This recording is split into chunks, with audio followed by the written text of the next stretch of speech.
Good morning, 8th class, and this session for you. And we are going to start nutrition of fungi. हम fungi के nutrition के बारे में start करने वाले हैं, तो लेट्स स्टार्ट गाइस. न्यूट्रिशन के बारे में स्टार्ट करेंगे. The fungi are heterotrophic. Mostly जो फंगी है वो हिट्रोट्रोपिक होते हैं. They are attach with algae to produce a new form known as lichen.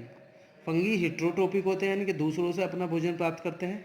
ये अटैच होते हैं विद एल्गी से टू प्रोड्यूस और उत्पन्न करते हैं a new form known as lichen, और इसे लाइकेन कहते हैं. यानी कि एल्गी के और फंगी का जो ग्रुप है इसे हम लाइकेन कहते हैं. ये जो फंगी हैं ये एल्गी के ऊपर डिपेंडेंट है. एल्गी भी एक ग्रुप है माइक्रो ऑर्गेनिज्म का, तो उसके ऊपर ये डिपेंडेंट होते हैं. Algae provide food and fungi provide shelter. Algae जो है वो फूड प्रोवाइड कराता है, जबकि फंगी प्रोवाइड शेल्टर. ये हमें शेल्टर का मतलब रहने का स्थान प्रोवाइड कराता है. तो ये ग्रुप में रहते हैं. इसलिए रिप्रोडक्शन जो हमारे जो फंगी हैं वो रिप्रोडक्शन किस तरीके से करते हैं ये इस पैराग्राफ में बताया गया है. Fungi reproduce bye vegetative, asexual and sexual vegetative reproduction. Fungi जो हैं रिप्रोडक्शन करते हैं. Asexual and sexual vegetative reproduction ये इनके अंदर पाया जाता है. वेजिटेटिव रिप्रोडक्शन को मैं बता दूं, एक ऐसी मेथड होती है जिसमें पार्ट अपने बॉडी के किसी पार्ट से नया पौधा वो बना लेते हैं, चाहे वो स्टेम हो, चाहे वो उसका रूट हो, चाहे और कोई पार्ट हो, वो उससे नया पौधा बना लेते हैं. तो it is called vegetative reproduction which occurs by budding, fragmentation and fission. इसमें बडिंग, फ्रेगमेंटेशन और फिशन भी पाया जाता है. यानी कि कुछ फंगी ऐसे होते हैं जो बडिंग या फ्रेगमेंटेशन और फिशन के द्वारा भी अपना रिप्रोडक्शन कर लेते हैं. स्टूडेंट नेक्स्ट पेज पर आएंगे. ये रहा. In asexual reproduction fungi reproduce by binary fission. Asexual reproduction में फंगी जो रिप्रोड्यूस करते हैं वो बाइनरी फिशन से करते हैं. बाइनरी फिशन का मतलब होता है एक जीव से दो जीव का बनना. बडिंग से करते हैं. बडिंग यानी कि एक जीव से एक बर्ड निकलता है उसमें से और उसके द्वारा नया फंगी बन जाता है. और by spore formation. Spore formation का क्या मतलब है, उनके ऊपर एक गांठ जैसी संरचना पाई जाती है which is called sporangium.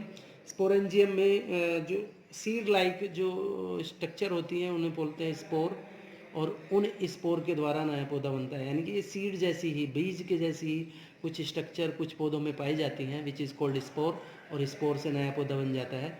Spore formation. Sexual reproduction in fungi occurs. जो सेक्सुअल रिप्रोडक्शन के जो टाइप हैं जो फंगी में पाए जाते हैं अंडर फेवरेबल कंडीशन. जो भी अनुकूल परिस्थितियाँ आती हैं, अनुकूल परिस्थिति का मतलब जब भी इसका टाइम आता है रिप्रोडक्शन करने का, तो जैसे ही फेवरेबल कंडीशंस आती हैं it involves the formation and union of two gametes और देयर न्यूक्लाई. ये दो गैमेट्स बनाता है और उनका यूनियन, यानी कि वो जो हैं आपस में जुड़ जाते हैं जिससे कि नए पौधे का निर्माण हो जाता है, नए बीज का निर्माण हो जाता है. Clear? All right student, we are going to now on next paragraphs. It is useful fungi. यानी कि फंगी का जो यूजेस हैं वो क्या क्या होते हैं. Yeast is used in making bread. जो यीस्ट नामक फंगी है उसका जो प्रयोग है वो ब्रेड बनाने में, केक्स बनाने में, इडली एंड डोसा बनाने में, as it is rich in vitamin B. क्योंकि इनमें विटामिन बी होता है. कैसे बनाते हैं भाई, मैदा को घोल देते हैं और उसमें पुराना यीस्ट मिला देते हैं जो बाज़ार से आपको अवेलेबल है. पुराना यीस्ट मिला करके आप उसे 1 या 2 दिन के लिए सड़ने के लिए रख देते हैं, तो फंगी का उसमें रिप्रोडक्शन हो जाता है. बहुत सारे फंगी उसमें उत्पन्न हो जाते हैं. जैसे ही उससे आप ब्रेड वगैरह बनाते हैं, ब्रेड या केक्स, इडली डोसा जो भी बनाते हैं या जलेबी बनाते हैं, ये बिल्कुल कुरकुरी बनती हैं. यानी कि फंगी जो यीस्ट फंगी है, यीस्ट की प्रेजेंस में जो ये खाने के जो आइटम्स हैं, फूड आइटम्स हैं, ये बड़े कुरकुरे बनते हैं. इसलिए यीस्ट का यहाँ पर यूज़ होता है. Yeast is added to molasses to obtain ethyl alcohol. Yeast का प्रयोग हम एथिल एल्कोहल यानी कि शराब बनाने में भी किया जाता है. यीस्ट नामक जो फंगी है वो एथिल एल्कोहल बनाने के लिए भी इसका यूज़ किया जाता है. Yeast is used for preparing wines from fruit juices. Fruit juices से वाइन बनाने के लिए, एथिल एल्कोहल बनाने के लिए इनका यूज़ होता है।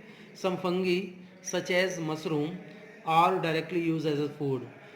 कुछ फंगी होते हैं, जैसे मशरूम एक फंगी है, mushroom is use as a food, यानी कि ये फूड के रूप में यूज़ किया जाता है। मशरूम बहुत ही ज़्यादा स्वादिष्ट और महंगी एक डिश होती है, जिसे बहुत सारे लोग यूज़ करते हैं। बहुत सारे न्यूट्रिएंट्स के अंदर पाए जाते हैं, and it is very nutritious substance.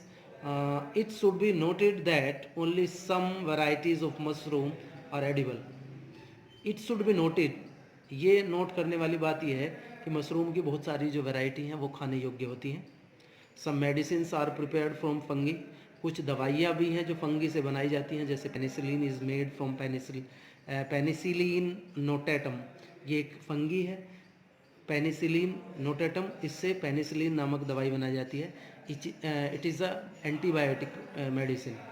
They are helpful in decomposing organic wastage, ये कुछ जो हमारे वेस्टेज होते हैं उन्हें सड़ाने गलाने का, उन्हें मिट्टी में परिवर्तित करने का काम करते हैं। यानी कि डिकम्पोज का मतलब होता है परिवर्तित करना यूजफुल सब्सटेंसेस में उन सड़े गले पदार्थों को।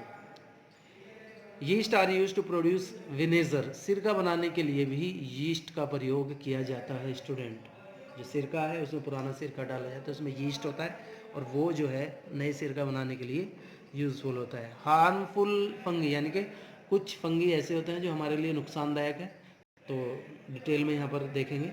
Certain fungi are harmful to us, कुछ निश्चित फंगी होते हैं जो हमारे लिए नुकसानदायक होते हैं। अभी आपने देखा कुछ फंगी ऐसे हैं जो हमारे लिए फ़ायदेमंद होते हैं लेकिन कुछ नुकसानदायक। Fungi spoils the food due to the fermentation, fermentation के कारण हमारा भोजन के जो पार्टिकल्स हैं, हमारा जो भोजन है वो ख़राब हो जाता है। देखिए फंगी जो है फर्मेंटेशन बोलते हैं, जिससे हम सिरका बनाते हैं, जिससे हम शराब बनाते हैं, इस प्रोसेस को बोलते हैं फर्मेंटेशन। तो फर्मेंटेशन में हमारा जो फूड है वो ख़राब हो जाता है। Fungi cause skin disease like ringworm, athlete foot और एक्जेमा, कुछ बीमारियां हैं जो फंगी की वजह से हमारे शरीर में हो जाती हैं, जैसे रिंगवॉर्म यानी कि दाद, एथलीट फूट बोलते हैं जो पैर में कभी कभी बरसात के मौसम में वो पैरों के बीच, उंगलियों के बीच में जो घाव हो जाते हैं, एथलीट फूट, और एक्जेमा भी इससे कहते हैं इस बीमारी को। तो ये बीमारियां जो हैं ये फंगी के कारण, फंगस डिजीज़ हैं, ये आपने सुना भी होगा फंगस डिजीज़ हैं। तो इसमें ये हमारे कुछ फंगी हैं जो हमारे लिए नुकसानदायक है।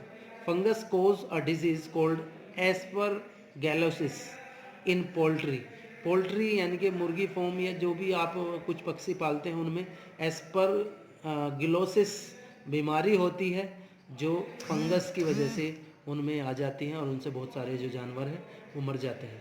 सम of the fungi spoil food and rot clothes, shoes, wooden material, books etcetera, कुछ फंगी ऐसे होते हैं जो हमारे फूड को स्पेल करते हैं, यानी कि जो हमारा भोजन है वो सड़ता है, इन्हीं की वजह से सड़ता है।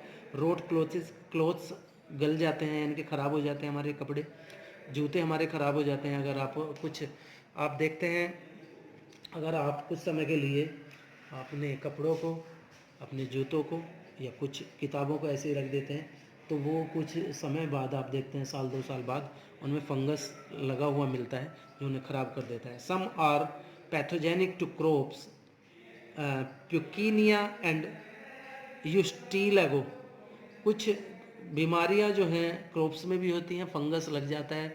आपने सुना होगा कि फंगस है क्रॉप्स में, गन्ने में या किसी चीज़ में, तो आप वहाँ पर स्प्रे करते हैं, तो वो जो बीमारियां हैं वो भी फंगी की वजह से नाम भी दिए गए हैं, प्यूकिनिया एंड यूस्टीलेगो। ये जो बीमारियां हैं ये इसी की वजह से पौधों में हो जाती हैं। Thank you very much for today.